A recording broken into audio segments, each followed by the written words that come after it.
হাসরের মাঠের দৃশ্যটা আল্লাহ তুলে ধরছে যে হাসরের মাঠ কায়েম হবে, মানুষগুলো সব দাঁড়ানো থাকবে আদম থেকে ইসরাফিলের ফু পর্যন্ত।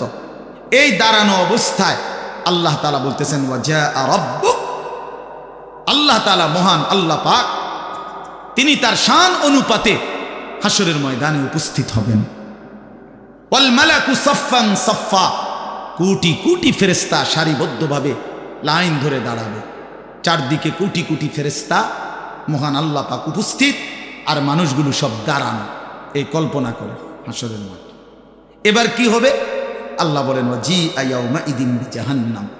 এই অবস্থায় ফেরেশতারা জাহান্নামকে ৭০,০০০ আগুনের শেকল দিয়ে টেনে হাসরের ময়দানে উপস্থিত করবে। মানুষগুলো সচক্ষে জাহান্নামকে দেখবে। জাহান্নাম একটা বিকট তারা আগুনের গর্জন, তীব্র আগুনের যখন একটা গর্জন উঠবে, আল্লাহর কসম নবী বলছে পুরা হাসরবাসী তখন চিৎকার দিয়া বলবে ইয়া রব্বি নাফসি নাফসি, আয় মাওলা আমাকে বাঁচান আমাকে বাঁচান। এই প্রথম হাসরবাসী কথা বলবে। তাফসিরে আছে, হাদিসে, মানে প্রথম চুপচাপ দাঁড়ায় থাকবে, কিন্তু জাহান্নামকে যখন দেখবে, জাহান্নামের চিৎকার যখন শুনবে, তখন পুরা হাসরের ময়দানে চিৎকার উঠবে ইয়া রব্বি নাফসি নাফসি, আল্লাহ আমাকে বাঁচান। নবী সাল্লাল্লাহু আলাইহি ওয়াসাল্লাম বলেন আল্লাহ তাআলা ফেরেশতারা যেন দেখায় দিবে ইব্রাহিম আলাইহিস সালামকে, ওই যে আপনার ছেলে ইসমাঈল, তার ব্যাপারে কিছু বলবেন। ইব্রাহিম আলাইহিস সালাম বলবেন ইয়া রব্বি নাফসি নাফসি, এই মাওলা আমাকে বাঁচান আমাকে।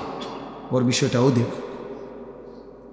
ইয়াকুব আলাইহিস সালাম, ওনার ছেলে ইউসুফ আলাইহিস সালাম, এটা সেই ছেলে 40টা বছর দুনিয়াতে যার জন্য উনি কাঁদছিলেন।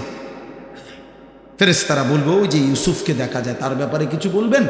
ইয়াকুব আলাইহিস সালাম বলবেন ইয়া রব্বি নাফসি নাফসি, এই মাওলা আমারে বাঁচান আমার। ওটাও বুঝো।